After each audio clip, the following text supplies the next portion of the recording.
Hola, ¿qué tal amigos? Sean bienvenidos en esta mañana. Dios les bendiga. Un abrazo grande de feliz sábado. Hoy es sábado 16 de mayo del 2020. Son las 11 de la mañana, 10 minutos y estamos listos para iniciar este culto o este sermón o este tema, como le quieras llamar, virtual. Este encuentro que tenemos sábado tras sábado durante este periodo de cuarentena. Tú en tu casa, yo en la mía, pero todos juntos alrededor de la palabra de Dios, la palabra de esperanza, la palabra de fortaleza. Gracias damos a cada uno de ustedes que ya están conectados allí con nosotros, que se han tomado el tiempo para esperarnos y gracias a la señal del Ministerio Séptima Trompeta que nos permite llegar a diferentes lugares, a todos los rincones de la comuna de Galvarino, a quien le mando un abrazo muy grande a todos mis hermanos de todas las iglesias del distrito maravilloso de Galvarino, el distrito más grande de todo Chile y el más lindo de todo el mundo.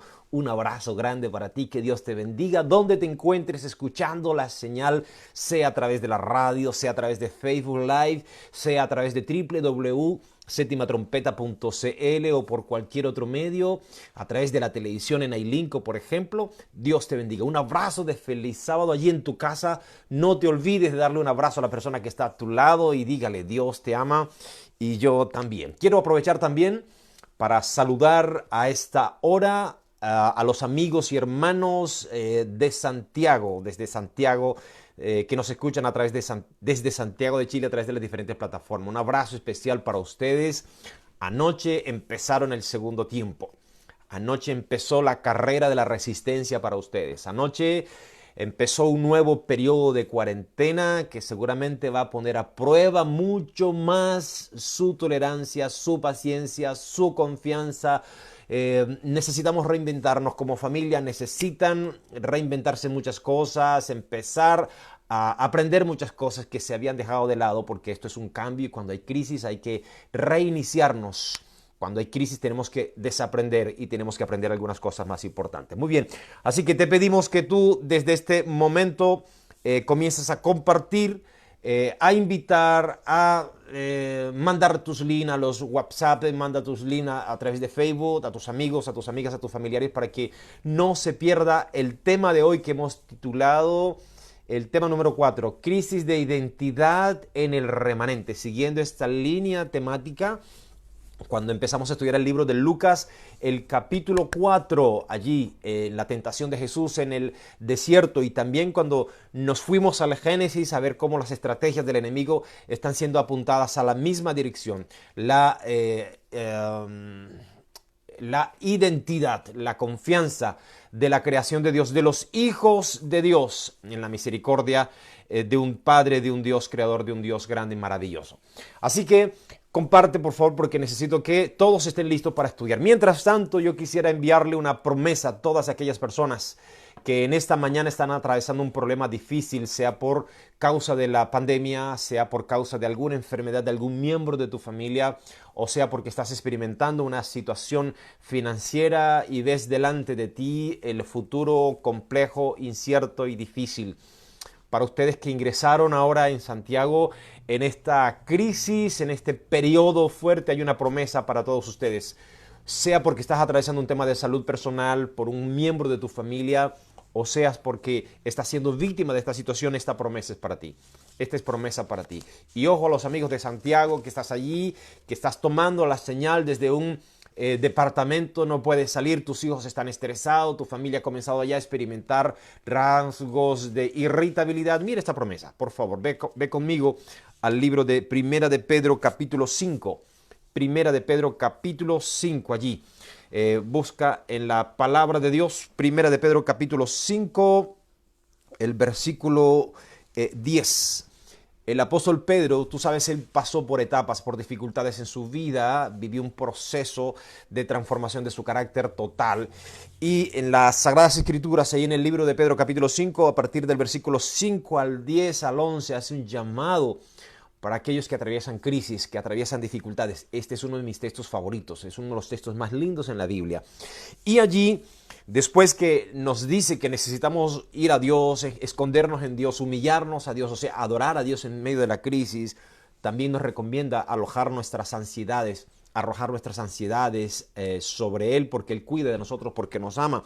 Luego nos dice allí en el versículo 8 que necesitamos ser fuertes en la oración, fuertes en la pelea espiritual, batallar espiritualmente cuando estamos atravesando crisis, o sea, mejorar nuestras estrategias espirituales. Y luego dice que no subestimemos la tarea del enemigo, que es el que busca de alguna manera amedrentar, te busca para destruir tu fe. Y entonces dice por allí el versículo 9 que a él debemos resistirlo firmes en la fe, sabiendo que vuestros hermanos por todo el mundo pasan por las mismas aflicciones. Esa contextualización de Pedro es fantástica. No mires solamente para tu departamento, para tu casa, para tu familia, para tus hijos. Ve mucho más allá, que esto es una pandemia, es una crisis que atraviesa todo el mundo. Y en todo el mundo hay hermanos, hijos de Dios también experimentando la prueba que tú estás experimentando. Así que elimina los pensamientos de autocompasión, elimina esos pensamientos que son satánicos, que te hacen daño, y enfoca tu mente en la maravillosa bondad y la fidelidad de Dios. Y el versículo 10 que yo quiero que tú guardes en tu corazón, por favor, dice: y el Dios de toda gracia, que nos llamó a su gloria eterna en Jesucristo, después que hayáis padecido un poco de tiempo, Él mismo os perfeccione, afirme, fortalezca y establezca. Interesante este llamado, esta promesa de la palabra de Dios para ti. El mismo Dios que te llamó, el mismo Dios a quien tú sirves, el mismo Dios a quien tú has creído, sabe que esto va a pasar después que hayas padecido un poco de tiempo. Dios está en el control del tiempo. Dios sabrá en qué momento te levantará. Dios sabrá en qué momento te sanará. Dios sabrá en qué momento te va a restaurar. Pero no puedes dejar de orar. No puedes dejar de pelear espiritualmente. No puedes tirar la toalla, como decíamos hace un tiempo atrás. Y después de esta crisis, Dios espera que tu carácter sea perfeccionado, que tu fe sea afirmada, que tu confianza sea fortalecida y que tu experiencia con Dios sea totalmente establecida. Amén. Vamos a orar por aquellos que están atravesando dificultades en esta mañana, por aquellos que tienen necesidades de salud. Vamos a orar también por ti, que has sido fiel en medio de la prueba, que has sido fiel a tus pactos con el Señor, en tu fidelidad con Dios. Vamos a orar para que Dios también siga fortaleciendo tu confianza. Y luego vamos a abrir la Biblia para nuestro tema de esta mañana. Querido Dios, queremos en esta hora agradecerte porque nos permites estar reunidos a través de estos medios distintos, con muchas familias, con nuestras iglesias en diferentes lugares del distrito de Galvarino, a través de la radio, a través de las redes sociales también. Pero también nos permite llegar a los hogares de nuestros amigos, más allá de la Araucanía, más allá, Señor, en las diferentes iglesias que nos escuchan, en Temuco, en el resto de Chile, en Santiago y en el resto del mundo. Padre querido, tú conoces la historia que cada uno de tus hijos en este momento están experimentando. Hay una familia quizás ahora con un problema por la necesidad de salud, porque algún miembro de su familia está atravesando una enfermedad producto de la pandemia. Hay alguna familia ahora desesperada, Señor, hay algún padre o madre desesperados viendo de qué manera van a enfrentar los desafíos financieros y económicos. Hay una familia, oh Dios, quizás que está siendo puesta a prueba su unidad, su armonía, porque la tensión, el estrés, la irritabilidad se ha hecho presente en sus vidas, oh Dios. Padre bendito, oramos desde aquí para que tú puedas darle la fibra moral que cada uno de tus hijos necesitan, el músculo espiritual que necesitan para enfrentar esta guerra, esta batalla espiritual, esta pandemia, este periodo difícil, Señor, con resistencia, con madurez, con confianza y con absoluta certeza de que tú estás en el cuidado de sus vidas. Padre, de manera especial oramos por nuestros amigos y hermanos en Santiago que han empezado un nuevo periodo, Señor, de aislamiento, de cuarentena. Está este periodo, Señor, poniendo a prueba muchas cosas en sus vidas, en su fe, en su confianza en ti. Padre, ofréceles tu bendición, tu compañía, y que ellos como familia puedan aprovechar esta crisis para crecer, para unirse, para mejorar la comunicación, para hablar de aquellas cosas, Señor, que no están bien, y que al terminar esta pandemia, esta crisis y todo vuelva a la normalidad, sus relaciones sean fortalecidas, su fe sea establecida en ti y su confianza en ti, Señor, también sea establecida. Vamos a abrir tu palabra ahora, Señor, y queremos dejar todas estas preocupaciones en tus manos para que tu palabra nos sostenga, para que tu palabra nos enseñe, para que tu Espíritu Santo en esta mañana nos ministre a cada uno de nosotros. Gracias te damos porque todo esto lo pedimos, lo esperamos y lo creemos en el nombre de Jesús. Amén. Amén. Muy bien, mis amigos, ya estamos listos para nuestro estudio en el día de hoy a través de la palabra de Dios. Y vamos a estudiar un tema fantástico hoy día, el tema número 4, crisis de identidad en el remanente. Sí, tú tienes que ver con eso porque tú y yo somos parte del remanente, somos parte del pueblo de Dios en esta última etapa del tiempo del fin y vamos a estudiar un tema profético, un tema del libro de Apocalipsis. Pero además de eso, vamos a tener que trasladarnos al Antiguo Testamento. No estoy seguro si hoy podamos hacerlo.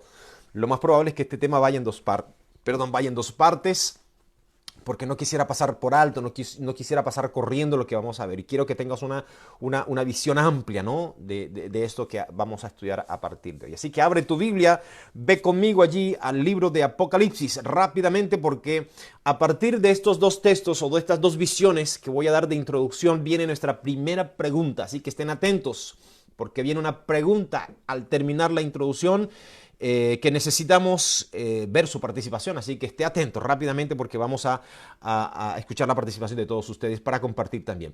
Libro de Apocalipsis, Apocalipsis capítulo 14.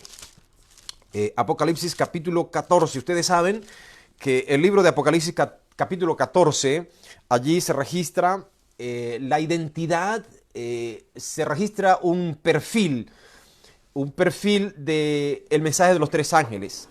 Entonces es importante que tú allí puedas ubicar que el capítulo 14, el Señor allí narra, describe características del pueblo remanente, la acción del pueblo remanente, la actitud del pueblo remanente en el tiempo del fin, la personalidad, el carácter del pueblo remanente en el tiempo del fin. Entonces es importante que tengamos en cuenta cuando veamos el libro de Apocalipsis capítulo 4 este detalle. Capítulo 14. Si nosotros leemos rápidamente estos versículos que aparecen allí, por ejemplo, a partir del versículo 6, aparece un primer ángel, a partir del versículo 8 aparece un segundo ángel, y a partir del versículo 9 aparece un tercer ángel. Estos ángeles tenían una visión determinada, tenían una visión esclarecida, tenían una misión clara. Y la están cumpliendo, lo cual indica que Dios esperaba que su pueblo remanente, representado a través de los tres ángeles, cumplieran esta triple tarea. Y en el versículo 6 al 7, esta primera acción del remanente representada en el primer ángel, voy a decirlo de otra manera, este primer ángel, este mensaje del primer ángel representa una primera acción del remanente en este tiempo, del remanente del pueblo de Dios en este tiempo. Y rápidamente este ángel predica un evangelio eterno, la verdad eterna, la verdad que nunca ha sido cambiada, que no ha sido adulterada, la verdad contenida en las Sagradas Escrituras. Este remanente predica un evangelio universal a todo el mundo, tiene una misión para cumplir en todo el mundo. No es una iglesia, no es un pueblo que identifica su misión de barrio, de una ciudad, de una comuna, de una región, de un país. Entiende que tiene una misión para cumplir en todo el mundo, por lo tanto va más allá de la frontera, y esto implica que se trata de un pueblo que tiene la misma predicación, el mismo mensaje, la misma misión en todo el mundo. No cambia, no es la iglesia del pastor San Juan de un barrio, la iglesia del otro pastor en otro barrio, no, es una sola iglesia, es un solo pueblo, es un solo remanente en todo el mundo, en todos los idiomas, pero es el mismo mensaje, es la misma misión porque es el mismo remanente. Luego, a partir del versículo 7, nos dice que la tarea también de este remanente en esta primera acción es darle gloria a Dios, invita al mundo en su predicación a darle gloria a Dios, a reconocer a Dios como el creador de los cielos y de la tierra. Y también dice que este mensaje que proclama el remanente, le recuerda al mundo que ha llegado el tiempo del juicio. Ojo con esta expresión. Por lo tanto, este remanente predica en tiempo de juicio. Predica en tiempo de juicio, porque ellos dicen ha llegado el tiempo del juicio. Por lo tanto, el remanente está predicando en tiempo de juicio y llama al mundo en esa misión universal y global, invita al mundo a reconocer a Dios como creador, pero también invita al mundo de alguna manera a reconocer que vivimos en un tiempo de juicio. ¿Y cómo vivimos nosotros en un tiempo de juicio? Si usted y yo tuviésemos que experimentar un juicio, tendríamos frente a nosotros el desafío de saber cuál iba a ser el veredicto del juicio. Son momentos solemnes. El juicio son momentos solemnes. Si nosotros nos vamos al Antiguo Testamento, cuando se desarrollaba el día del Yom Kippur, el día del juicio, en la última etapa, donde el sumo sacerdote entraba al lugar santísimo allí, que se realizaba una sola vez al año y se perdonaban, se pasaban por alto todos los pecados del pueblo y se hacía un borrón y cuenta nueva. Y recuerdo cuando predicamos en Semana Santa, esta escena del sumo sacerdote estaba prefigurando la tarea de Cristo como la tercera y última etapa de su ministerio en el cielo.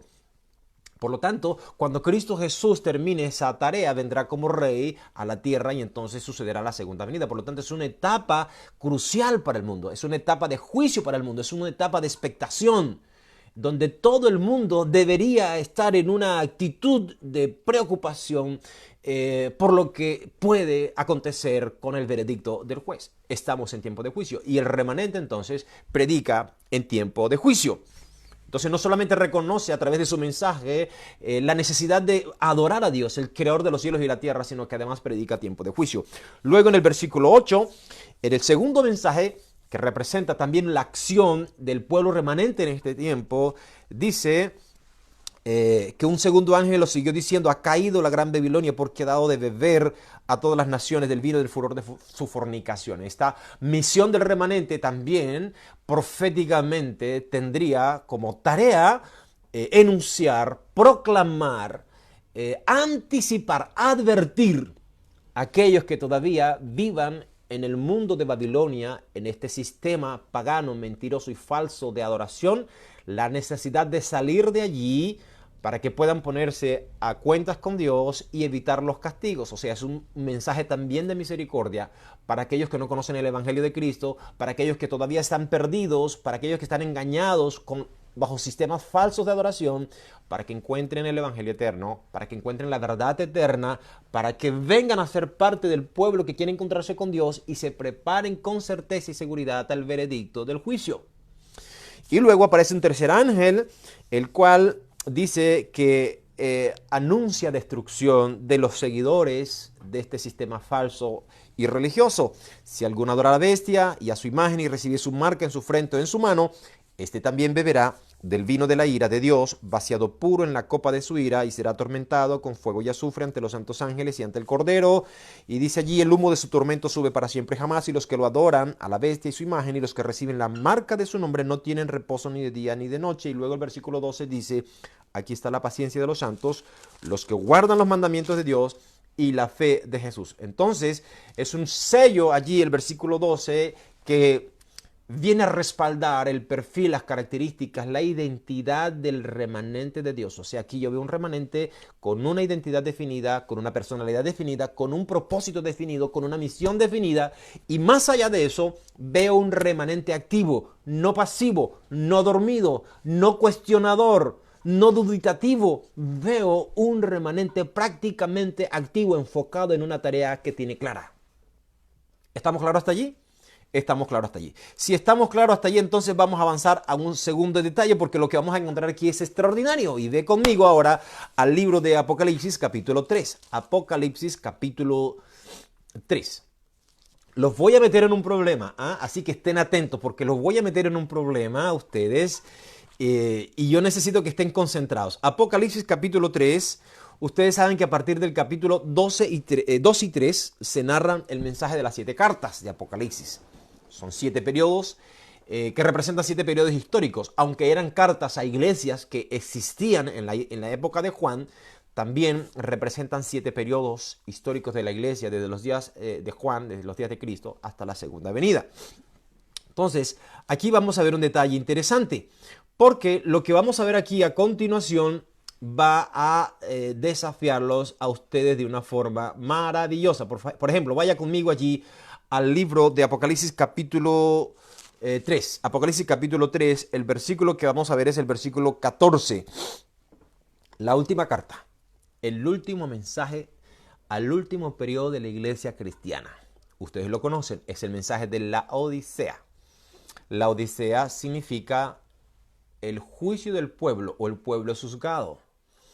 Y curiosamente vamos a observar un detalle aquí, porque este es el último periodo. Ya no voy a mencionar los otros periodos, que ustedes los pueden ver allí con calma después, ¿no? Del capítulo 2 en adelante aparecen el mensaje de Éfeso, que va del 31 al 100, podríamos hablar que es el primer siglo.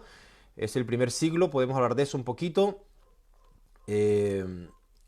Vamos a verlo allí más adelante. Pero lo que yo quiero mostrarte aquí, vamos a encontrar estos detalles, los voy a dar más adelante. Pero aquí, lo que vamos a encontrar en el capítulo 3, cuando habla de la Odisea, que es el último periodo de la iglesia, y que representa también al remanente, no sé, me gustaría hacer esa pregunta con ustedes allí. Presenta una característica totalmente distinta a la de Apocalipsis capítulo 14. Voy a volver a repetir. Las características, las definiciones que se hacen de Apocalipsis 3, 14 al 21, en el mensaje de la Odisea, son perfiles, es una personalidad, son características muy distintas de los que se hacen en Apocalipsis capítulo 14. Entonces, si nosotros vamos a Apocalipsis capítulo 3, versículo 14, dice, escribe al ángel de la iglesia de la Odisea. Así dice el amén, el testigo fiel y verdadero, el origen de la creación. Jesús está hablando allí. Conozco tus obras, no eres ni frío ni caliente. Ojalá fuese frío o caliente. Ojo con esos detalles. Porque eres porque eres tibio, ni frío ni caliente. O sea, ni chicha ni limonada. Estoy por vomitarte de mi boca, expulsarte. Está a punto de ser expulsado. Porque tú dices, esta es la razón, ¿por qué Dios quiere expulsarlo? ¿Por qué Jesús quiere expulsar a este individuo de su vientre? ¿Por qué lo quiere expulsar? Porque tú dices, dice el versículo 17, yo soy rico, estoy enriquecido y nada necesito. Estoy rico, dice, soy rico, estoy enriquecido y nada necesito, y no conoces que eres un cuitado y miserable, pobre, ciego y desnudo. Entonces ahí vienen las recomendaciones finales y le dice, yo te recomiendo que compres oro afinado en fuego para que cubras, para que tengas vestidos blancos, para cubrir la vergüenza de tu desnudez, colirio para ungir tus ojos y puedas ver, porque tiene un problema, no puede ver, es rico, pero tiene un problema que él no puede ver. Ojo con esos detalles que vamos a ver allí. Luego dice, sé celoso, yo reprendo y disciplino a los que amo, sé celoso y arrepiéntete. O sea, ojo con estas características que da del remanente. Imagínese cuando hablemos del laodicense como un individuo, como un creyente, ¿ok? No te lo imagines como pueblo, no te lo imagines como iglesia. Imagínatelo como una persona. Así vamos a hablar del laodicense como una persona. Entonces dice Jesús al final en el 20, yo estoy a la puerta y llamo, si alguno oye mi voz y abre la puerta, entraré a él, cenaré con él y él conmigo. Y en el 21 le da una promesa, dice, el que venciere, le daré que se siente conmigo en mi trono, así como yo he vencido con mi Padre en su trono. Hay una promesa para reinar, hay una promesa. Jesús le da una promesa al laodicense que logre vencer, que logre arrepentirse, que logre ver su realidad, que logre escucharlo, y que logre trascender de la tibieza a una experiencia mucho más sólida. Por lo tanto, cuando aquí menciona que es tibio, ni es frío, ni es caliente. Como decíamos hace un instante atrás, ¿no? Ni chicha, ni limonada. Como en Chile decimos, ¿no? Entre Tongoy y Los Vilos. O sea, ni estoy en Tongoy, ni estoy en Los Vilos, pero estoy por ahí, ¿no? Por el medio, ¿no? O como decíamos en Colombia, esto dijo un armadillo trepado en un árbol de coco. Ni me tiro, ni me subo, ni me quedo tampoco. Es una realidad que puede representar a muchas personas que en un momento de su vida no sabemos de qué lado están. Si son fríos, si son calientes, si son blancos, si son negros y juegan siempre en el centro, en la mitad. Bueno, esas personas que juegan en la mitad, que un día tiran para un lado y un día tienen para el otro, que un día tienen una identidad, que otro día tienen otra, el Señor Jesús les dice, estoy a punto de vomitarlos de mi boca, porque no me interesa la gente fría, la gente tibia. Ojalá fuese frío, porque si eres frío yo sé que te expulso. Y esto sería como una experiencia de romance, ¿no, Danisa? En un pololeo, en una relación de noviazgo oficial, y la novia está esperando que el esposo o que el novio se defina y le diga, bueno, nos vamos a casar porque ya llevamos 5 años de pololeo y no pasa nada. Y el tipo está allí, que sí, que no, que espérate, que no. Esto comienza a generar un poquito de intranquilidad, de inseguridad en la novia y le dice, amigo, te voy a colocar términos porque si tú no te defines, yo estoy perdiendo el tiempo contigo, tienes que definirte. A Dios no le gusta la gente que no toma una posición. Entonces, haciendo un resumen, Apocalipsis capítulo 14 se dan características específicas del pueblo remanente con una misión definida. Se observa el remanente en una acción extraordinaria, dinámica. Se nota el remanente con un cumplimiento de una misión mundial. Se nota un remanente activo, se nota un remanente no dubitativo, extraordinariamente enfocado en la misión. Por lo tanto, está preparado para la tarea. Es un remanente que predica un mensaje incluso antipopular, porque hablar de la caída de Babilonia es incomodar a muchos. Hablar de juicio es incomodar a muchos, pero sin embargo el pueblo remanente en Apocalipsis 14 se ve haciendo la tarea. Por el contrario, en Apocalipsis capítulo 3, en el mensaje a la Odisea, encontramos a un individuo que representa al remanente en su tiempo totalmente distinto. Apático, tibio, con problemas de visión espiritual, con muchas dificultades, se cree como dicen en Chile, la guinda de la torta, pero Jesús cuando habla de él le dice, amigo, tú estás equivocado, no es lo que tú crees que eres. Y aquí viene la pregunta para el día de hoy. Va a ser una pregunta. Vamos a hacer, les hacemos dos preguntas o una pregunta. Una, dos. Danicia me dice que le haga dos preguntas. La primera pregunta para el día de hoy. Ustedes pueden responder a través del WhatsApp de la radio o puede escribir allí debajo del muro también. En primer lugar, la primera es fácil. La primera es muy fácil. El mensaje a la Odisea tiene una aplicación especial para la iglesia adventista del séptimo día. Primera pregunta. El mensaje a la Odisea tiene una aplicación especial para los adventistas del séptimo día. Y hago esta pregunta porque algunas personas dicen, no, el mensaje de la Odisea no es para los adventistas. Algunos dicen, sí, el mensaje de la Odisea es para la iglesia adventista, exclusivamente para la iglesia adventista. ¿Cuál es tu respuesta? ¿Tiene una aplicación especial el mensaje de la Odisea para la iglesia adventista del séptimo día? Responde ahora, por favor. Escribe rápidamente en el muro para compartir con el resto, para que tú participes también aquí en nuestra predicación, en nuestro estudio. El mensaje de la Odisea es fácil, yo te dije, tendrá una aplicación especial para los adventistas del séptimo día. Dice Germán Monsalve, sí. Dice Germán Monsalve, sí. Felipe Moisés dice, Mae, yo creo que sí. Me estás hablando en Mapudungún, Felipe. Pero justifíqueme su respuesta, Germán y Felipe, en un par de líneas, por ejemplo. Justifíqueme su respuesta en un par de líneas. ¿Es el mensaje de la Odisea? ¿Tiene el mensaje de la Odisea una aplicación especial para los adventistas del séptimo día? ¿Sí o no? Germán Monsalve dice sí. Felipe Moisés dice sí. Vamos a ver qué dicen nuestros amigos que nos están escuchando también en Santiago, que nos escuchan en Temuco, que nos escuchan en el sur de Chile, que nos escuchan fuera de Chile. Por favor, escribe allí tu comentario porque yo quiero hacerlo parte de mi tema en esta mañana. Y vamos a ver si nos llegaron ya otras respuestas, Tanisa. ¿Tenemos alguna otra? Escribe por favor al WhatsApp para que pueda también llegar tu reflexión, tu respuesta. Vamos a ver. Patricia no me dice simplemente me dice aquí la notificación que Patricia Quevedo lo está viendo. Un abrazo para ti, Patricia. Pero estoy esperando que mis hermanos estudiosos de la profecía me digan un poco más. ¿Cuál es su respuesta más allá de lo que ha dicho Germán y lo que ha dicho Felipe Moisés? En esta hora. ¿Tenemos alguna respuesta por ahí? Hoy no he visto a Dante Mora, hoy no ha visto por allí debe estar en el simposio profético. Pero bueno, a ver qué me dicen mis amigos, qué me dicen mis compañeros de transmisión en esa hora. Dice Karina Aceitón Ojeda, es más que eso, es la mayoría en esa condición, sin amor, sin entrega, sin cuidado de los hermanos. Cada uno vive su individualidad. Es la mayoría, dice ella. Trabajan solo por los eventos y por aprobación de los demás. ¿Y qué debería caracterizar a un adventista que tiene experiencia con la redención de Jesús? Muchas gracias, Karina. Por aquí me dice Mariela Lago Estros, el mensaje es para todos sus hijos, no necesariamente para los adventistas. Buena respuesta, amiga Mariela Lago Estros. Por aquí tengo, Karina Aceitón pide el WhatsApp de la radio. usted debe estar en contacto directamente con la página del Facebook del pastor.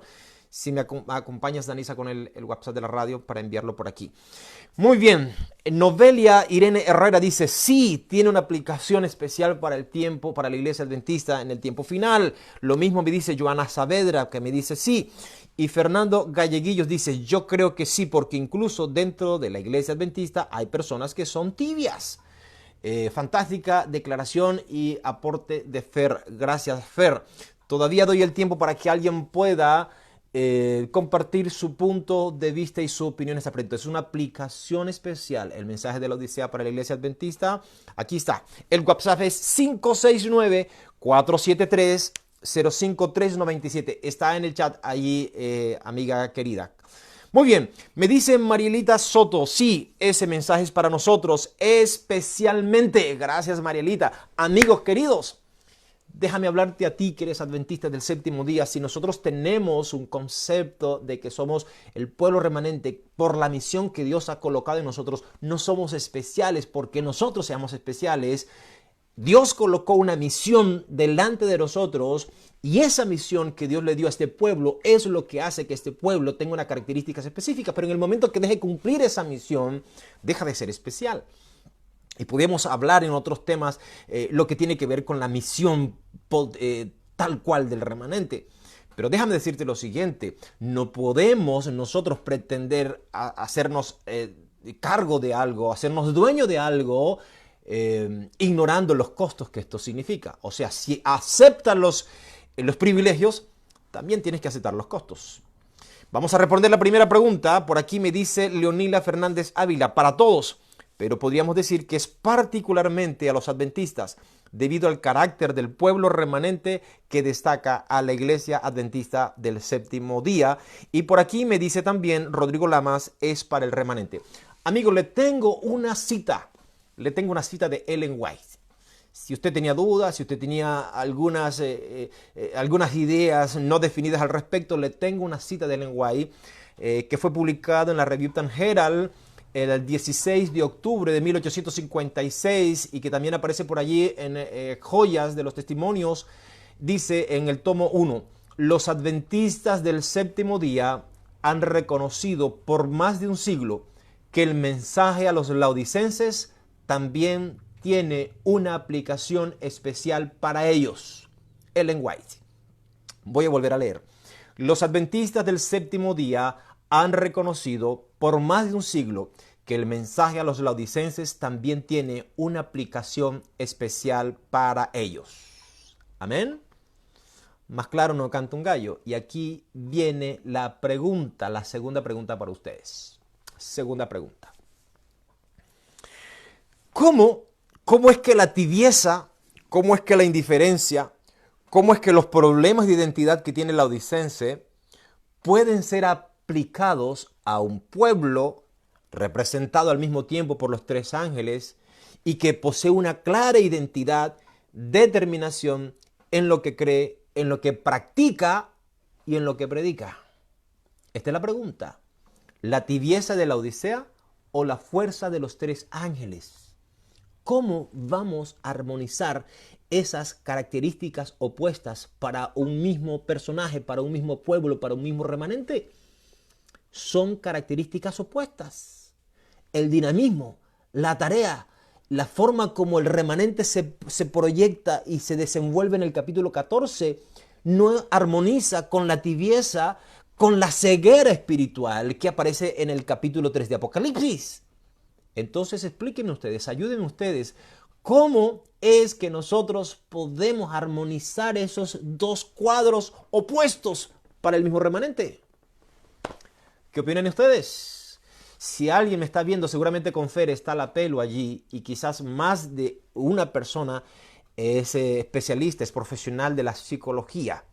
Es probable que aplicando algunos principios de la psicología podamos entender lo que le pasa a este personaje, a este laodicense. ¿Cómo podemos armonizar estos dos elementos? Si alguno de ustedes quiere compartir, aquí está. Leonila Fernández me dice, es justamente aquella misión que hace particular a la iglesia adventista. Aún sabiendo que pueden haber hermanos tibios, conocemos que tenemos una misión clara desde el principio. Aquí Leonila coloca fuertemente en alto un énfasis en un aspecto importante que nosotros no podemos pasar por alto: la misión. La misión. Vuelvo a repetir y enfatizar lo que dije hace un instante atrás. Cuando vemos en Apocalipsis 14 el movimiento del remanente, nos dice que el pueblo remanente existe para una misión. Existe por una misión. Si usted cree que puede formar parte del remanente con los brazos cruzados, criticando, esperando que los demás hagan las cosas, no vinculándose en la tarea, no apoyando a la tarea, pensando que la tarea de cumplir la misión del pueblo remanente es tarea de los líderes o qué sé yo, déjeme decirle que usted necesita corregir muchas cosas, porque ese pensamiento suyo puede estar colocando en el lugar de los tibios, aunque usted no lo crea. Porque no podemos estar en el remanente sin interiorizarnos, sin apropiarnos, sin entender que en el remanente, todo el que nace en el remanente nace como un misionero, y que la misión de la tarea, la razón de ser, miembros consumistas. Si el sermón es bueno, me quedo en esta iglesia; si no, me cambio de iglesia. Yo conozco un gran número de gente que son turistas espirituales, les he llamado yo, van de iglesia en iglesia. Van de iglesia en iglesia. ¿Ok? Ojo con este detalle. Porque necesitamos entender que nuestra cultura hoy día no tiene por qué determinar nuestra percepción, nuestra manera de ver las cosas. Y esto lo vamos a ver más adelante. El laodicense, el creyente de este tiempo, tiene que sacar la cabeza por encima de la cerca, de la acera, de la cultura. Porque este remanente, vamos a ver en este tema, cómo el laodicense corre el riesgo de ser atrapado por la cultura. Y cuando yo hablo de consumista, llego al punto que ese creyente que se volvió consumista por la cultura, por la sociedad que lo rodea, cuando llega al mundo espiritual, cuando llega a la iglesia, cree que también la iglesia es un lugar donde todas mis necesidades tienen que ser satisfechas, donde todos mis deseos tienen que ser satisfechos para la autogratificación. Entonces me vuelvo en un miembro consumista. Pero no soy un miembro que participa, no soy un miembro activo, no soy un miembro que se involucra en la misión de la iglesia, porque siempre he creído entonces que la misión es una tarea de otros. Y necesitamos corregir este concepto de remanente, y que podemos dedicar quizás una serie completa a hablar de la misión del remanente. ¿Amén o no? ¿Estamos claros? Entonces, por aquí me dice Karina Aceitón: Dios escogió estas 7 iglesias para dar instrucciones a su pueblo a través de los siglos, ya que estas instrucciones son históricas y proféticas. A Juan le fue dicho que escribiera: escribe las cosas que has visto y las que son y las que han de ser después de esta. Esta información debe ser vista desde más de una perspectiva. Muchas gracias, Karina. Ahora, la pregunta que yo coloqué en la mesa es la siguiente, hermanos: ¿cómo vamos a armonizar esas dos características? ¿Cómo estos dos perfiles para un laodicense apático, tibio, con problemas de visión, pueden ser al mismo tiempo aplicados a un pueblo activo con una misión clara y definida? Les voy a dar una pista. ¿Les doy la pista, Danisa, o no? Todavía no. Todavía no. Danisa me dice que todavía no. Pero ya hice énfasis a través del comentario que hizo Leonila de uno de estos dos aspectos que son necesarios tener presente. ¿Cuál será el otro aspecto?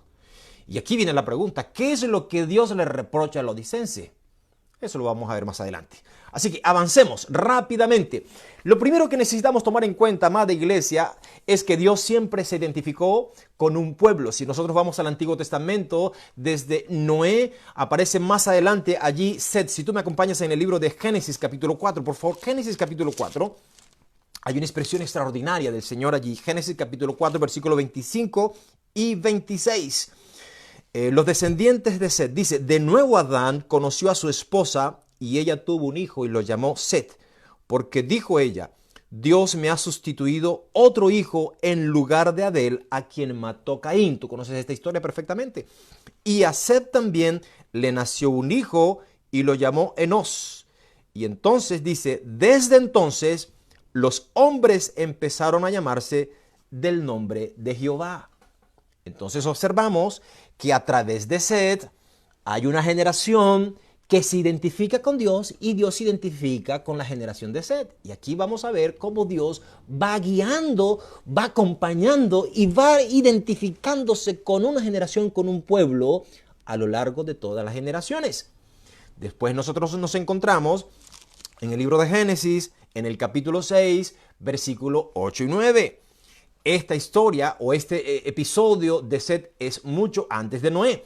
Ahora vamos al libro de Génesis capítulo 6, versículo 8 y 9. Y dice que Noé halló gracias ante los ojos de Jehová.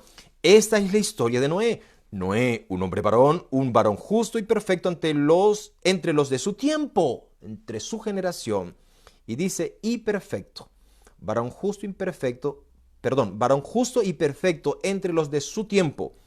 Con Dios caminó Noé. Así que después de Set encontramos otra siguiente generación con la cual Dios se identifica, y tú conoces la historia de Noé, el arca, y Dios se identificó con ellos y Dios juzgó al pueblo a través de la fe de Noé y de su familia. Dios siempre se identificó con un pueblo.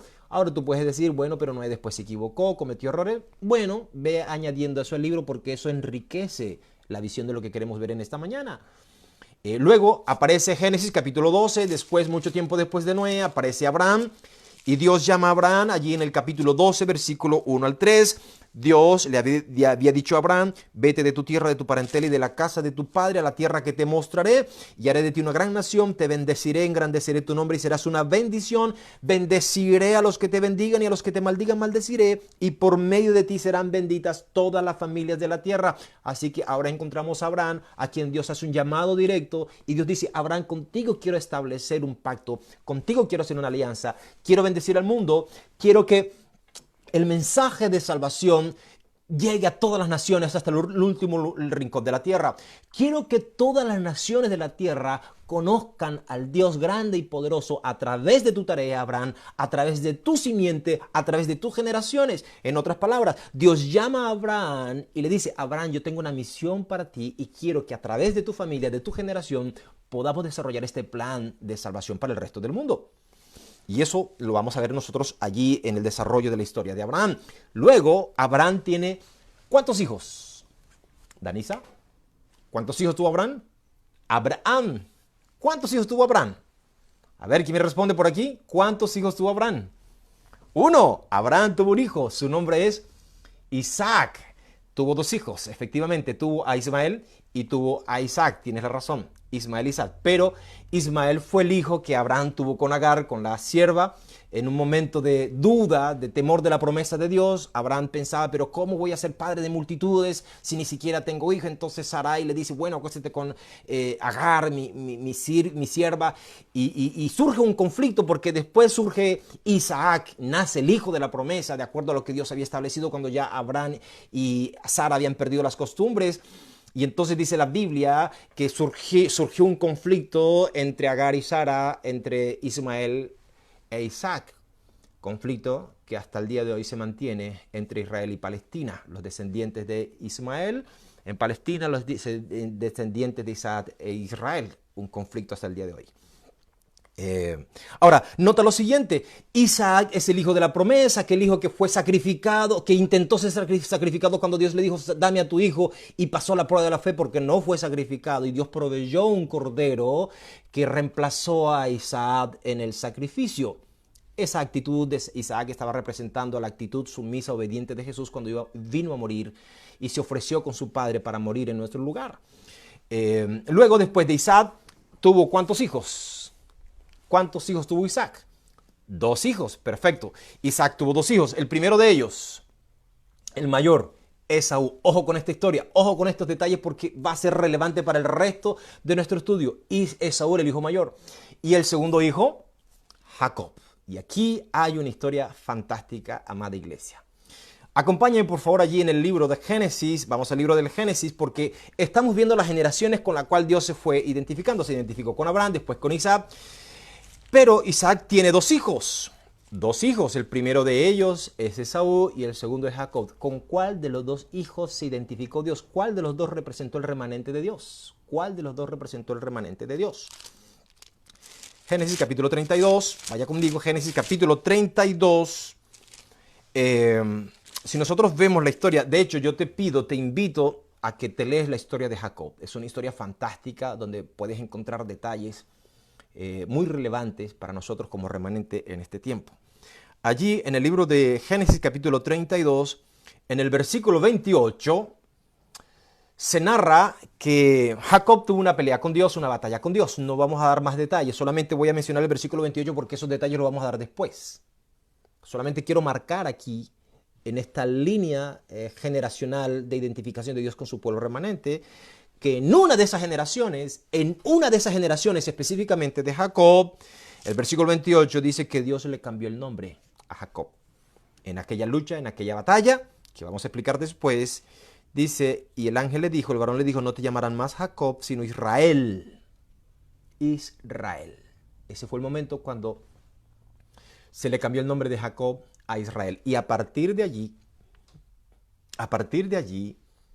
aparece lo que nosotros conocemos, el nombre de Israel, que más tarde se convirtió en la nación de Israel, el pueblo de Israel, con las características políticas, con las características militares, el pueblo de Israel o los hijos de Israel, como dice el resto de la Biblia, entre todas sus tribus. Pero este detalle es importante.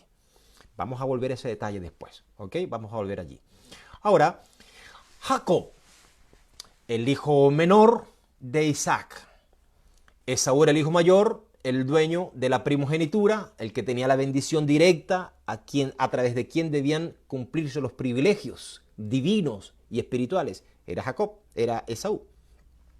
Jacob significa calcañar.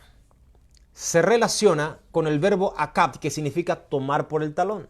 La Biblia dice que cuando Jacob estaba naciendo tenía a su hermano tomado por el talón. Y esta expresión, si vamos un poco más, hilamos un poco más fino, significa engañar. Tomar por el talón es engañar. Por lo tanto, el nombre personal de Jacob significa alguien que se aferra al talón o que engaña. Proféticamente señalaba su carácter y su destino. Podríamos decirlo en palabras nuestras, engañador. El carácter de Jacob, hasta que fue cambiado su nombre, era engañador. Eso significaba su nombre. Jacob, engañador. Suplantador. ¿Ok? Ahora, aquí necesitamos entender algunas cositas interesantes, porque de Jacob provienen los hijos de Israel, provienen las tribus de Israel, los descendientes, como decíamos hace un instante atrás, todas las generaciones posteriores a las 12 tribus. Podríamos decir, es en Jacob cuando se materializa la promesa que Dios le hizo a Abraham, porque Isaac no vio eso, lo vio Jacob, y que más tarde se convirtiera en la tribu de Israel. Ahora, nosotros observamos que esta tribu, que este pueblo de Israel se va desarrollando de una forma extraordinaria. Este pueblo de Israel creció de forma tan poderosa en los días del rey David y le entregó el gobierno a Salomón en un estado de gloria, de majestad, de dominio, en la que todas las naciones del mundo eran sometidas, todos los pueblos del mundo eran sometidos, había paz, dice la Biblia, en los reinos de David había mucha paz y todas las naciones, todos los pueblos estaban sometidos. Y durante el reinado de David el pueblo de Israel creció y logró su poderío de forma extraordinaria. Luego llega a Salomón y Salomón tenía un problema. Ustedes conocen el problema de Salomón, que era muy lindo el muchacho, era muy creído, era muy galán, y tenía muchas niñas que quedaban atraídas con él. Entonces dice la Biblia que no aprovechó bien su sabiduría y comenzó a tener muchas mujeres. Dice que tuvo 300 mujeres. ¿Y cuántas concubinas? 700, 1000 mujeres. Entonces Salomón tenía que agradar a todas las mujeres. Y obvio que todas las mujeres no eran hijas del pueblo de Dios, del pueblo de Israel. Eran mujeres paganas que tenían adoración a sus dioses, a Astarte, a Isis, a los dioses paganos. Así que tenían mujeres paganas, mujeres de los sirios, mujeres de diferentes culturas, y a todas estas Salomón le mandó a construir altares. Así que Salomón se convirtió en un propagador del paganismo. Después de haber recibido la instrucción, la sabiduría directa de Dios, estando al frente del pueblo de Dios, Salomón comienza a ser un propagador del paganismo a través de sus relaciones ilícitas con sus mujeres. Le construye templos. Y esto va a generar en el quiebre de la unidad, de la fuerza del pueblo de Israel que le había sido asignada cuando David le entregó el trono. Entonces, después que Absalón deja el trono, Roboán y Jeroboam dividen el reino. Y entonces esa división interna dentro del pueblo de Israel comenzó a debilitarlos a ellos como nación. Hasta que finalmente quedaron 10 tribus en el norte, 2 tribus en el sur, y luego el reino del norte desapareció, y luego quedó una pura tribu de todo el pueblo de Israel, que se conoce como la nación de Judá o como la tribu de Judá, porque Dios había prometido que no faltaría retoño en la familia de Judá por amor a David. Y quedó solamente la tribu de Judá. Y de esa tribu de Judá, después que todas las demás desaparecieron, quedó lo que se conoce como el pueblo de Judá. Ese pueblo judío que fue sometido a esclavitud en los días de Daniel. Ese pueblo judío que vivió vicisitudes, que sufrió. Y ese pueblo judío que creció hasta llegar a los días de Cristo Jesús. Por eso cuando Cristo Jesús viene a la tierra, lo que Cristo Jesús encontró fue el pueblo judío, no el pueblo de Israel. El pueblo judío que nació allí de esa raíz de Judá. Era una provincia, era un pequeño pueblo que hacía parte del gran imperio romano, por lo tanto eran sometidos, por lo tanto eran ultrajados, eran maltratados. Y es allí donde este pueblo judío, ellos esperaban que naciera el gran Mesías que los liberara del yugo romano y que volviera a su pueblo a la gloria de los días de Israel. Un poco de historia. Amén. Sin embargo, en el día que Jesús estuvo en la tierra, Jesús presentó una gran sentencia, una gran profecía, que está en el libro de Mateo, capítulo 21, versículo 43. Mateo, capítulo 21, versículo 43. Acompáñame por favor allí. Mateo, capítulo 21, versículo 43. Hay una profecía que Jesús da al pueblo judío.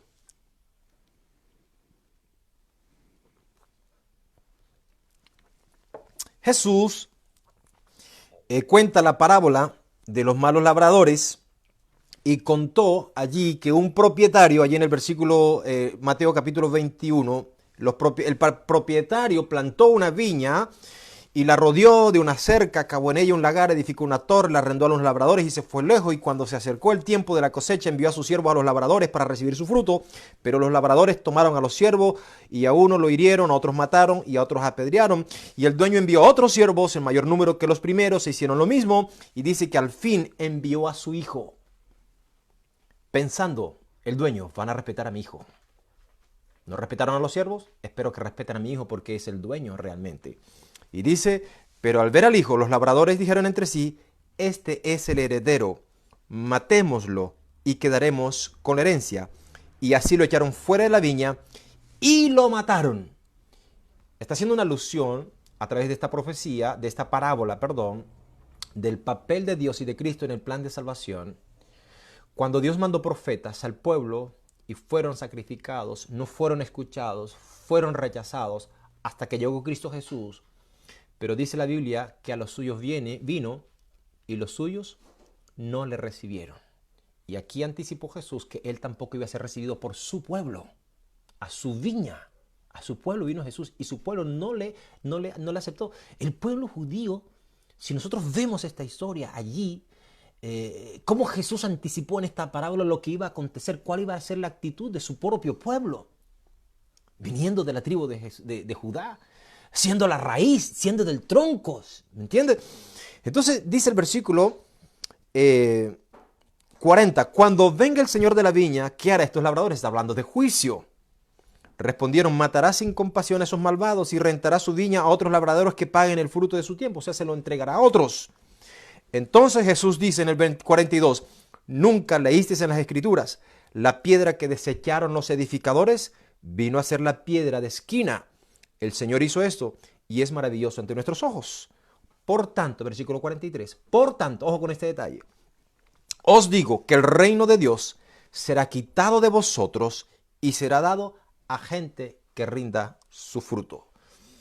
Una profecía de Jesús para el pueblo judío. En un momento, esa tarea misionaria que Dios colocó sobre el pueblo judío, iba a ser quitado de ellos, iba a ser entregado a otros. Iba a ser entregado a otros. Y aquí es extraordinario lo que nosotros vamos a ver, porque luego en el libro de Gálatas capítulo 6, versículo 16, Gálatas capítulo 6, versículo 16, el apóstol Pablo, allí, Gálatas capítulo 6, versículo 16, dice, para todos los que sigan esta regla, paz y misericordia sea sobre ellos.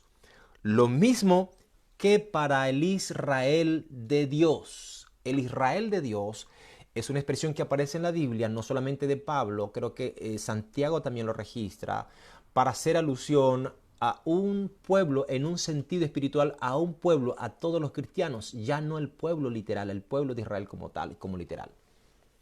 Cuando usted escucha predicadores y algunos sectores del mundo cristiano e interpretan las profecías en el tiempo del fin para la profecía o para los pensadores de la profecía futurista, no historicista, porque los adventistas utilizamos el principio historicista para interpretar la profecía. La profecía se cumple en la historia, es lineal.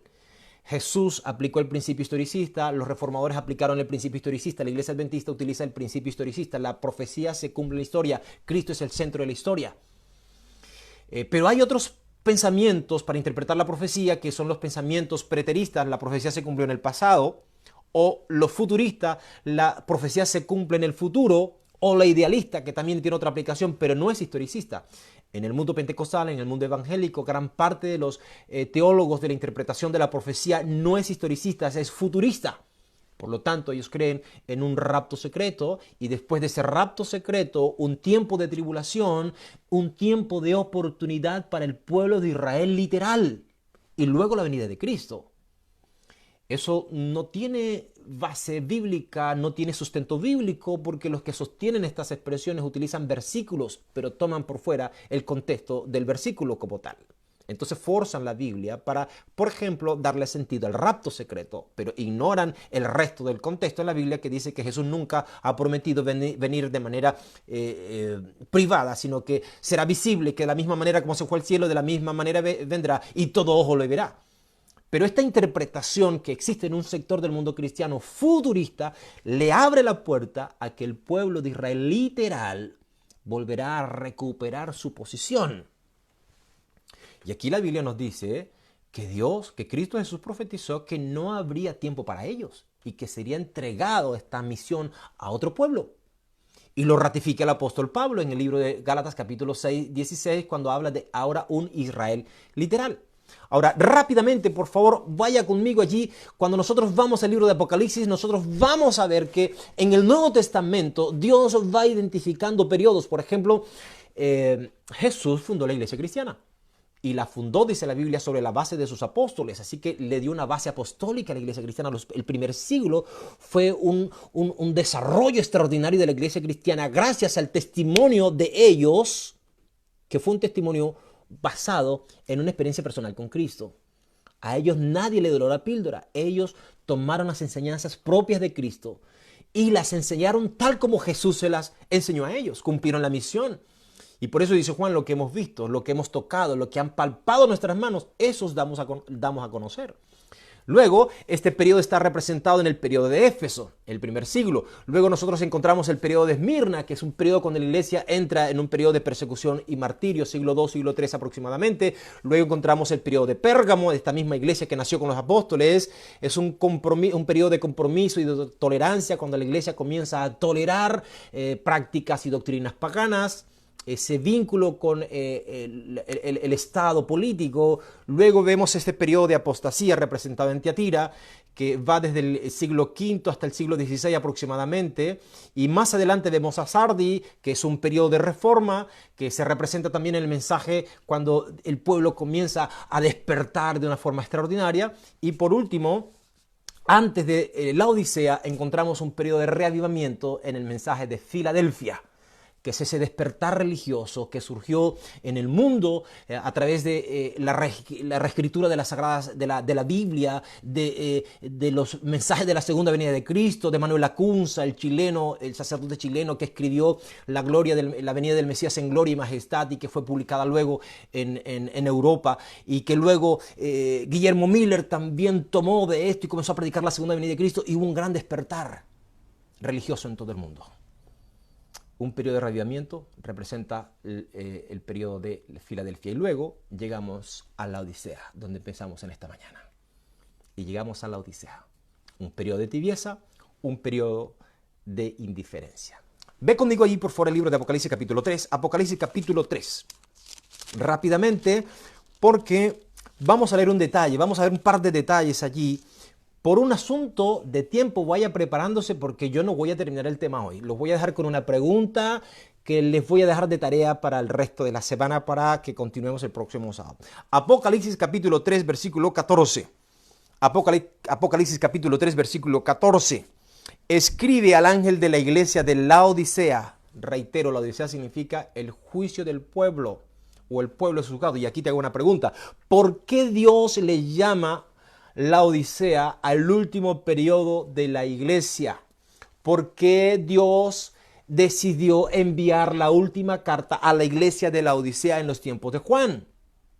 Porque Dios anticipó en los días de Juan la tibieza y la indiferencia que el pueblo remanente iba a experimentar en el tiempo final antes de su segunda venida, y utilizó la iglesia la experiencia de la iglesia de Laodicea como referencia.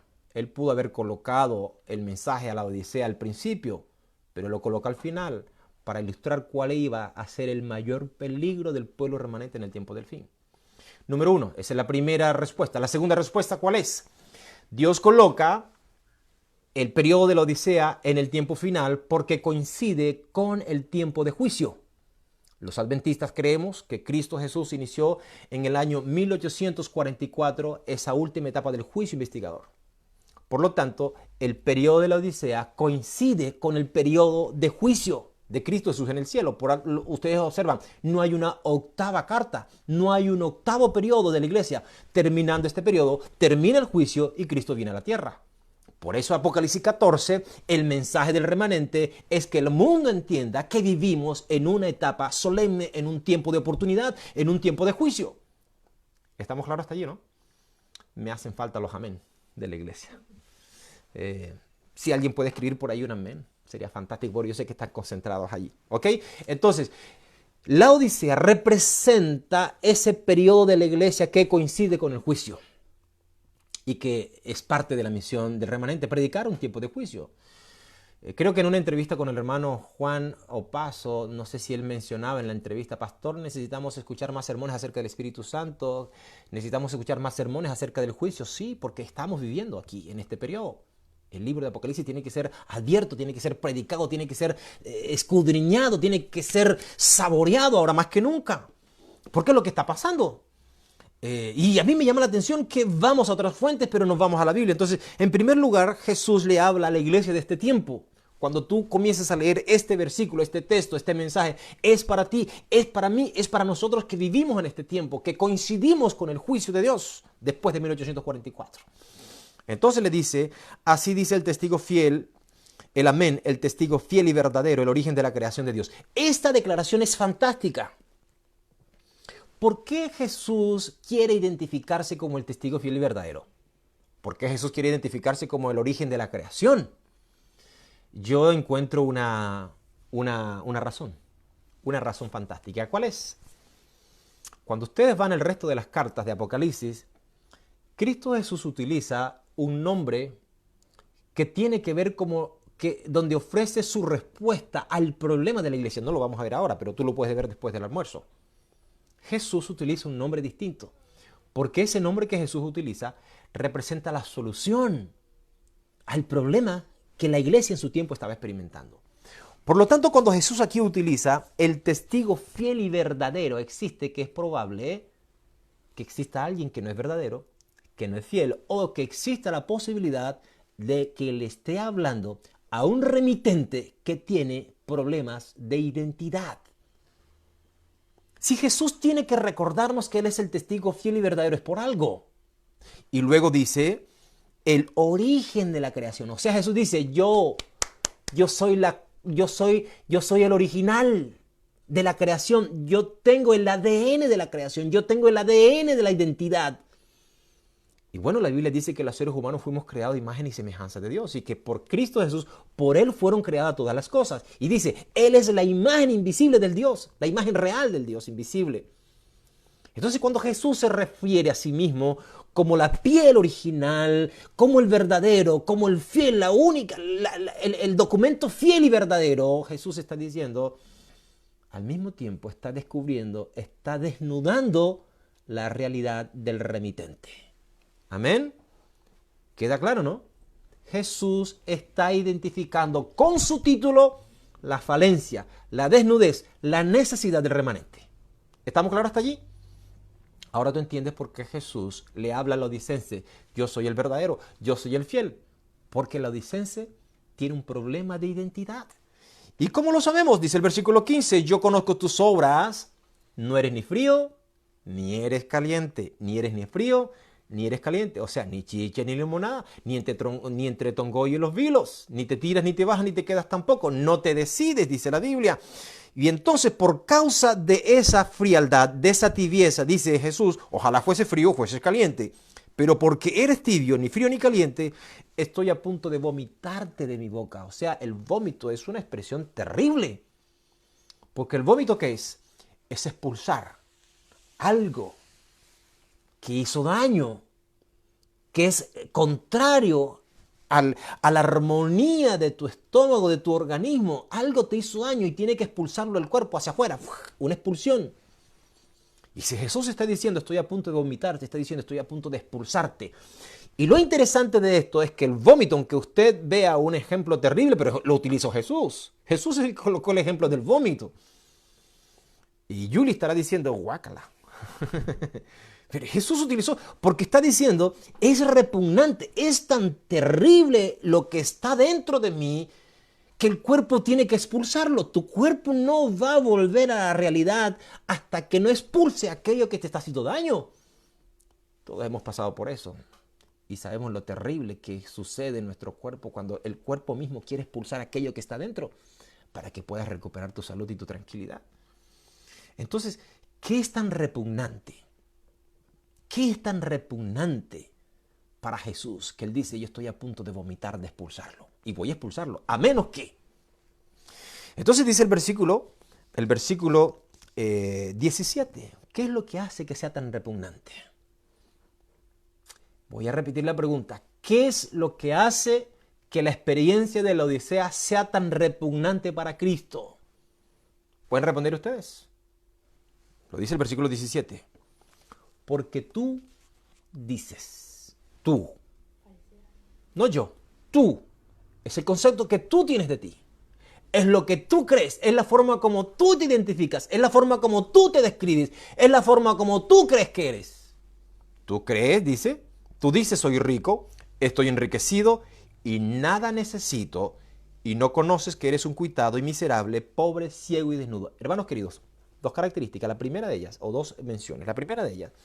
Estas son características propias y literales del pueblo de la Odisea, que experimentó un fuerte terremoto en los días de su emperador y le mandaron dinero para reconstruir a la ciudad, y la ciudad de la Odisea rechazó la ayuda del imperio romano porque ellos tenían dinero y tenían en realidad mucho dinero, eran ricos, literalmente eran ricos porque ellos producían lanas, porque producían colirios. Y el polvo frigio, que era el origen del colirio, era muy reconocido en el resto de la comarca, en el resto del imperio, y las fábricas estaban allí, las industrias estaban allí, así que era un centro industrial, era un centro textilero, era un centro de producción, había muchos recursos en la Odisea, pero también la Odisea quedaba en las costas, y esas costas tenían grandes rocas, donde las piedras, el agua, llegaba, y las rocas, cuando eran calentadas por el sol, luego iba calentando el agua. Y estas características que tenía sobre la Odisea, ahora Jesús las aplica al pueblo remanente en la última etapa en esta generación. Y dice, una cosa es lo que tú dices, y tú crees que eres rico. Pero Jesús dice, yo tengo otro concepto de ti. Tú no te das cuenta que eres un cuitado, un miserable, un pobre, además eres ciego y eres desnudo. ¿Cuál es el problema más terrible que tiene este laodicense? Es terrible. O sea, eres pobre, eres miserable, eres un cuitado, eres herido. ¿Qué otra expresión dice allí? Ciego y desnudo. ¿Cuál es el problema mayor que yo observo aquí? La ceguera. Porque la ceguera no te da visión, la ceguera no te deja ver, la ceguera no te deja descubrir quién tú eres. Hermano, déjame decirte aquí, voy a detenerme aquí, por favor. ¿Por qué Dios, cuando llamó a Saulo y le dio ese impacto de su encuentro con él, por qué Saulo queda sin vista?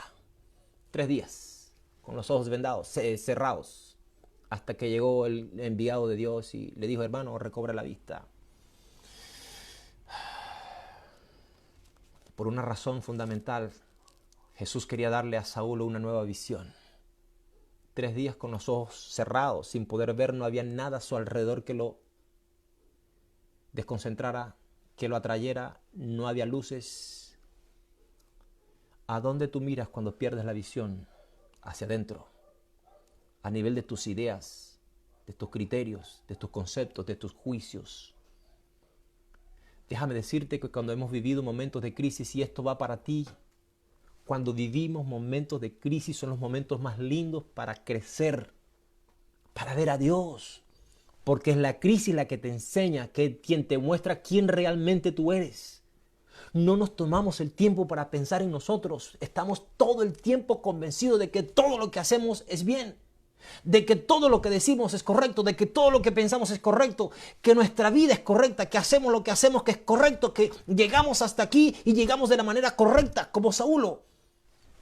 Hasta que Cristo Jesús te sacude en una crisis y te deja con los ojos vendados durante días para que pienses y reflexiones.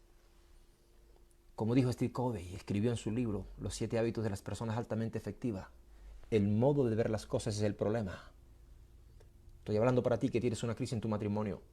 Estoy hablando para ti que estás atemorizado por el futuro financiero. Estoy hablando para ti que tienes un conflicto con un hijo, con una hija. Estoy hablando para ti que tienes una batalla en la familia. Estoy hablando para ti que tienes problemas todavía en tu corazón, en tu mente, con el liderazgo de la iglesia. El modo de ver es el problema. El problema en sí no es como muchas veces nosotros lo vemos. En un matrimonio, dijo alguien, cuando hay un conflicto en un matrimonio, siempre tenga en cuenta que hay 3 puntos de vista. El suyo, el del cónyuge y el correcto. Y cuando usted dice, no, yo tengo la visión correcta, el otro cónyuge dice, yo tengo la visión correcta, entonces se enfrentan los dos y ninguno de los dos cede por el orgullo. Y este espera que este se someta y este espera que este se someta. Cuando en realidad hay una sola manera de ver las cosas. La forma de ver las cosas. Y aquí el apóstol, el Juan escribe un mensaje relevante para ti y para mí hoy. El concepto que tenemos de nosotros. Y voy a sacarme la chaqueta, la ropa para hablar en confianza, porque ya nos estamos acostumbrados a hablar en confianza. Por mucho tiempo nos hemos creído un pueblo especial, un pueblo único, un pueblo superior. Porque tenemos una verdad bíblica, porque tenemos una misión, porque tenemos miles de cosas que Dios nos dio, el don de profecía, defendemos la verdad del día de reposo, que es una verdad bíblica. Les voy a decir algo. Hay mucha gente adventista que se ha ido convirtiendo en ciegos espirituales, que creen que pueden pasar por encima de los demás en honor de la verdad. Hay mucha gente adventista que se cree mejor espiritualmente que otras. Hay mucha gente adventista autosuficiente.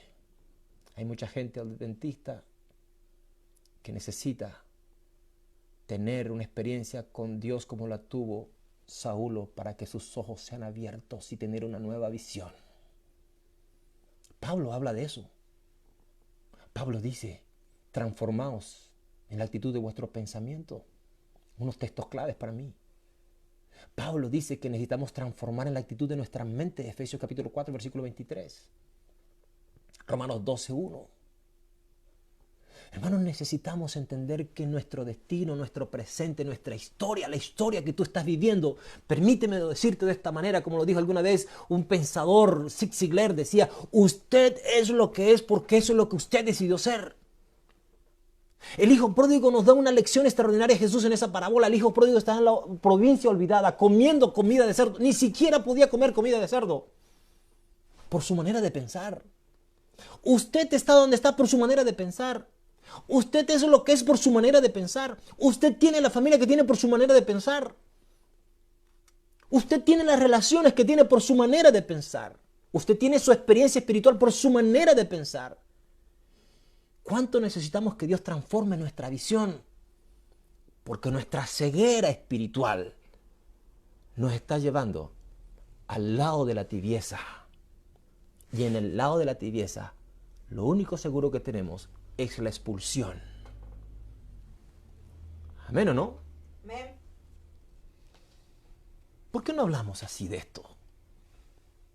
¿Por qué, por qué no, por qué no dejamos, como dicen en Chile, dejamos de dorarnos la píldora? Y hablemos como son las cosas. Jesús le dice a la audiencia, ¿sabes qué? ¿Tú crees que eres rico? No eres rico. Yo cuando llego aquí digo, yo como pastor puedo estar haciendo las cosas de manera equivocada. Yo puedo creer que porque soy pastor, porque estudié teología, porque tengo magíster, porque he hecho esto, porque he hecho lo otro, porque he escrito, porque hago esto y porque hago lo otro, yo necesito cada mañana que el Señor transforme mi visión, porque yo puedo en algún momento desviar mi visión. Pero cuando yo me establezco en un punto y creo que tengo la razón absoluta y no tengo esa humildad para decirle, Señor, transforma mi visión, ¿en qué me estoy equivocando? Corro el riesgo de que Dios también me expulse a mí, por muy pastor que sea, por muy teólogo que sea. Este es el punto, que la ceguera no le permite ver más allá, que la ceguera no le permite ver su desnudez, que la ceguera espiritual no le permite ver su condición.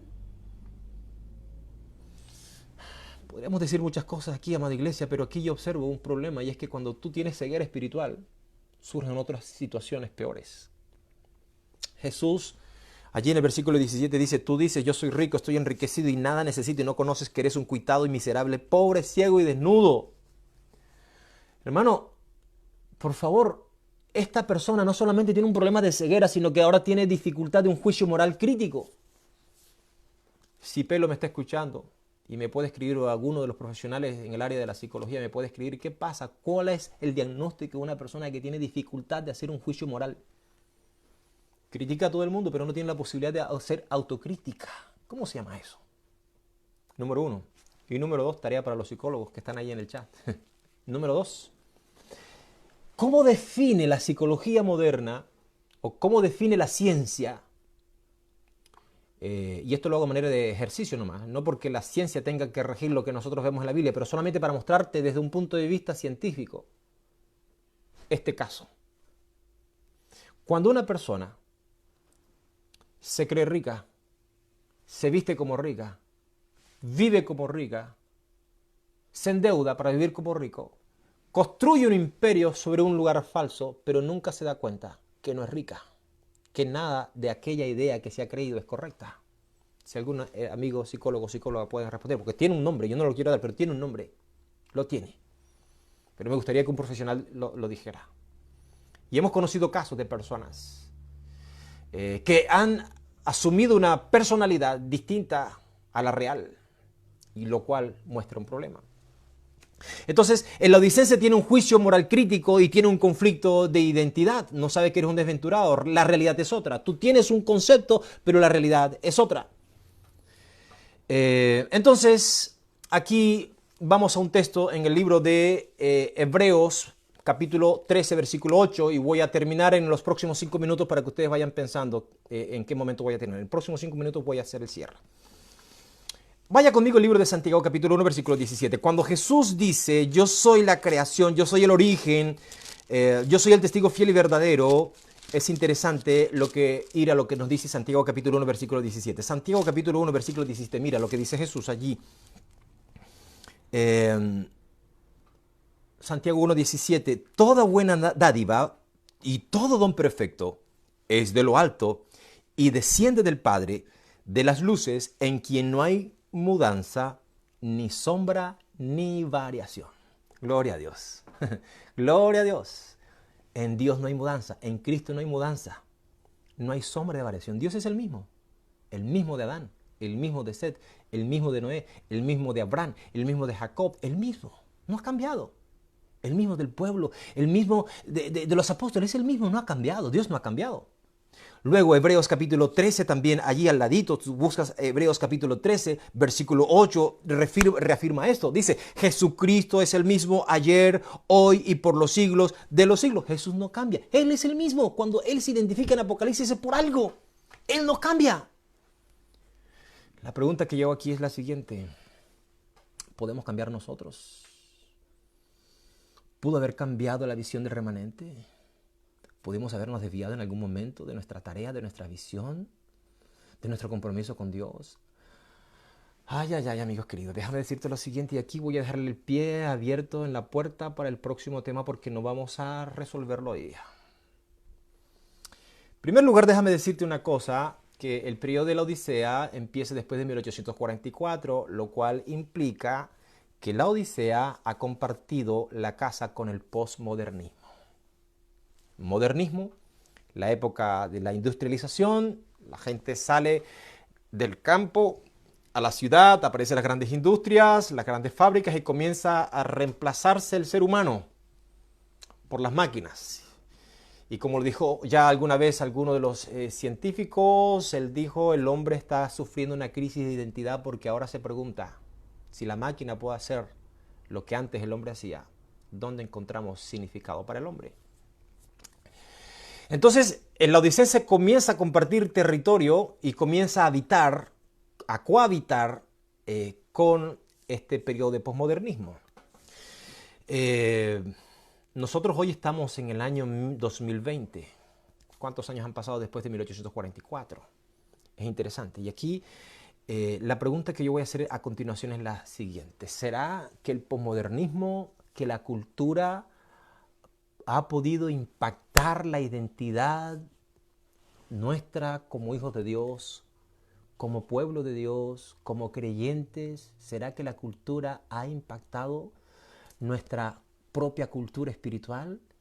¿Será que es más fuerte la cultura del posmodernismo en nosotros en vez de que el mundo cristiano adventista con su mensaje y su misión haya cambiado la cultura del mundo que le rodea? La otra pregunta que yo quiero hacer es la siguiente. ¿Será que en la Biblia encontramos algún modelo? ¿Será que en la Biblia encontramos algún modelo?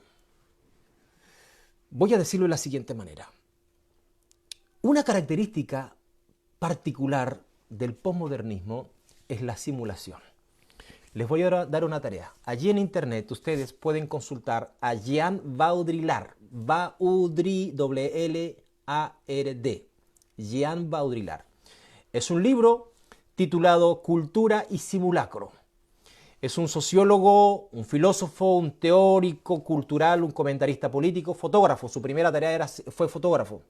Él es de Francia. Y él, a través de la fotografía, comenzó a desarrollar una teoría exquisita acerca de la imagen. Y luego fue desarrollando su pensamiento crítico hasta llegar a ser un escritor con una postura extraordinaria e interesante, donde él analiza la influencia de los medios de comunicación, donde él analiza la cultura contemporánea, posmoderna, la comunicación tecnológica y hace una postura increíble. No siendo religioso, no siendo cristiano, no siendo adventista, hace una declaración extraordinaria. Si usted quiere saber quién es este caballero, aquellos que alguna vez vieron la película de Matrix, esa película, el guión de esa película está basada en los postulados de Jean Baudrillard. Así que usted, si puede buscar en internet el guión, si puede conocer un poquito el concepto, usted va allí y pone The Matrix y va a conocer la tesis de esta película que está basada en el libro de Jean Baudrillard. ¿Qué dice Jean Baudrillard? Jean Baudrillard no hace otra cosa que criticar la cultura del consumo, la cultura del consumista y materialista del posmodernismo. Y hace una descripción extraordinaria, no voy a detallar ahora por un tema de tiempo, pero cuando él describe el posmodernismo, cuando él describe esta cultura en la que tú y yo estamos inmersos, él dice que podemos identificar el posmodernismo con 8 parábolas o 8 perfiles, y una de ellas es el fin de la certeza. ¿Eso qué significa?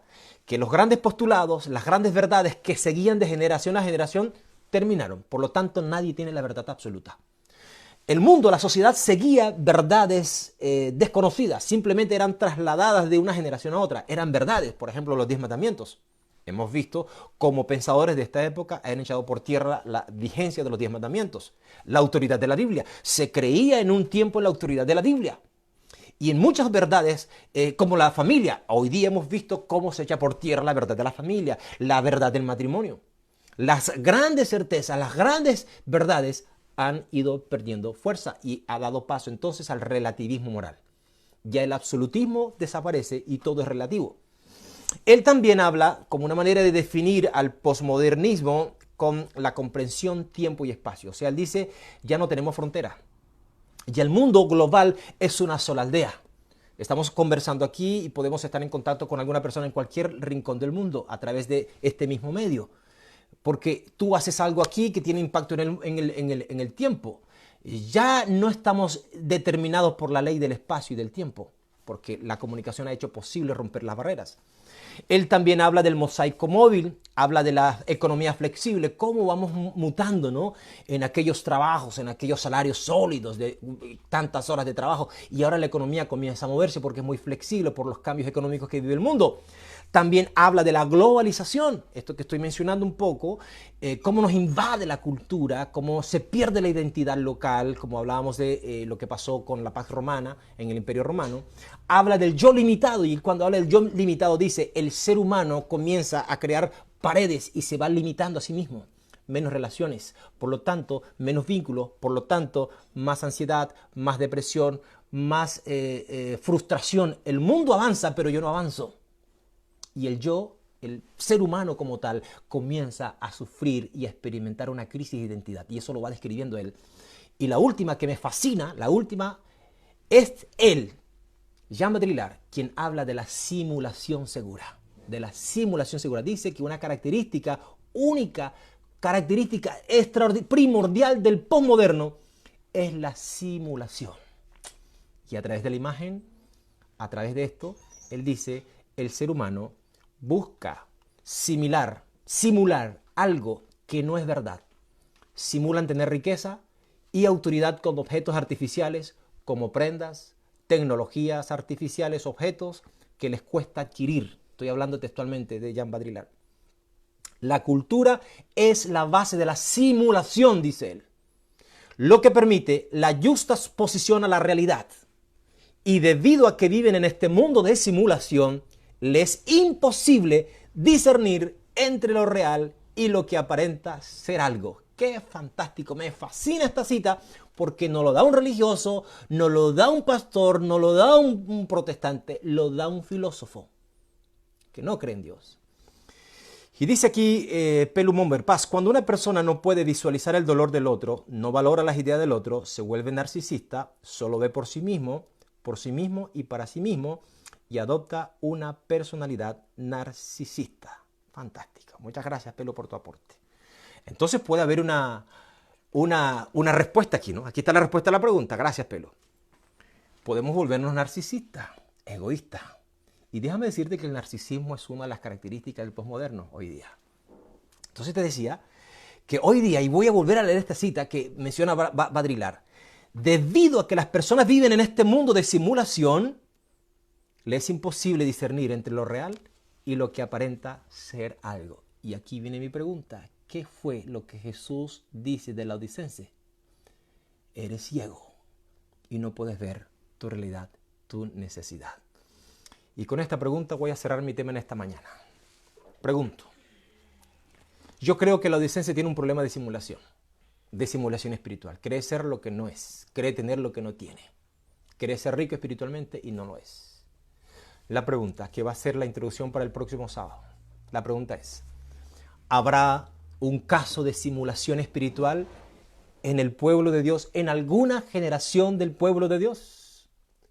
¿Habrá algún miembro de la generación del pueblo de Dios con la que Dios se identificó que haya vivido una experiencia de simulación espiritual? Si ese ejemplo existe, entonces nos ayudará a entender el problema de Laodicense, el problema de esa dicotomía de lo que aparece en Apocalipsis 3 y Apocalipsis 14. ¿Vale? Entonces te dejo la tarea lo siguiente. Buscar en la Biblia, recuerda, te doy una clave para entender el Apocalipsis, es ir al Antiguo Testamento. Vas a buscar en el Antiguo Testamento un ejemplo de un representante de Dios o de una generación de Dios con la que Dios se identificó que tuvo un problema de identidad o que tuvo particularmente esta experiencia de simulación espiritual. Si lo escribes, si lo encuentras, guárdalo, envíalo al chat de allí, si lo encuentras en el día de hoy o durante la semana, porque allí vamos a continuar nuestro tema el próximo sábado. Yo quiero terminar diciendo lo siguiente en esta mañana. Y para aquellos que no queden con dudas en el corazón, en todas las generaciones Dios se identificó con un remanente, en todas. Y cuando yo voy a la Biblia encuentro que estos remanentes o que estos representantes de estas generaciones no eran perfectos. No eran perfectos. Pero están en la Biblia, están allí escritas para mostrarnos que la Biblia está compuesta de personas quebradas, de personas en proceso de transformación, en proceso de crecimiento, en proceso de edificación. Quizás cuando miras para adentro de ti te deprimes, quizás cuando miras para adentro de tu experiencia espiritual te deprimes. Dios llamó a hombres como David, hombres como Abraham, como Jacob, que en algún momento entendieron que necesitaban una nueva experiencia en su vida. Y Dios respondió positivamente a su llamado. A un corazón contrito y humillado, dice la palabra, no despreciarás tú, oh Dios. La tarea para el próximo sábado es buscar un personaje en la Biblia que haya experimentado o que haya vivido la simulación espiritual. Y de esa manera vamos a responder el desafío que dejamos en el día de hoy en el libro de Apocalipsis. Cierra tus ojos, vamos a orar. Querido Dios y Padre amante, qué rica es tu palabra, qué profunda es tu palabra. Cuánto contenido hay en ella, Señor. Dice tu palabra, dice la Biblia, Señor, que es útil para redarguir, para corregir. Dice tu palabra que penetra a lo más profundo de nuestro ser, como en esta mañana. Señor, es probable que al mirar nuestra experiencia y a nuestro alrededor veamos frustración espiritual. Es probable que muchas veces hemos sido no más que un pálido reflejo de Cristo, una simulación espiritual, pero en el fondo no hay una experiencia auténtica, real con Dios, sino formalismo espiritual. Y necesitamos ser cristianos auténticos. Como decía Martín Lutero, necesitamos en este tiempo ser pequeños Cristos, a través de los cuales, Señor, ese Jesús, ese Dios eterno y maravilloso, puede extender su amor y su misericordia a otras personas. Necesitamos una experiencia más real, Señor, más auténtica, que no tendremos con formalismos, con prácticas, sino que tiene que ir más allá, oh Dios, el identificar dónde estamos, desconectarnos de nuestra cultura que nos invade, que nos desconcentra y que nos domina, para dedicar, Señor, nuestra fuerza, nuestra mente a ti, al servicio total. Para no ser víctimas de la cultura necesitamos, Señor, un encuentro con ese Jesús real, con el creador de la creación, con el testigo fiel y verdadero. Ese que está a la puerta llamando. Y que está llamando, Señor, porque no está dentro. Porque hay muchas cosas que lo tienen fuera. El trabajo, el consumismo, los deseos, muchas otras cosas hacen parte del corazón. Mientras Él espera, Señor, que su voz sea escuchada. Padre amante, gracias por tu palabra y porque todavía nos das una oportunidad para reconstruir nuestras historias con tu ayuda y con tu Espíritu Santo. Amén. Por favor, bendice a tu pueblo. Bendice a cada persona que esta mañana está en contacto con tu palabra. Háblale a través de tu Espíritu Santo de manera personal y recréanos con tu bendición hoy y siempre. En el nombre de Jesús. Amén. Amén. Dios te bendiga. Un abrazo de feliz sábado. No olvides la tarea. Busca en el Antiguo Testamento un personaje con características de simulación espiritual. Nos vemos. Un abrazo. Maranatá.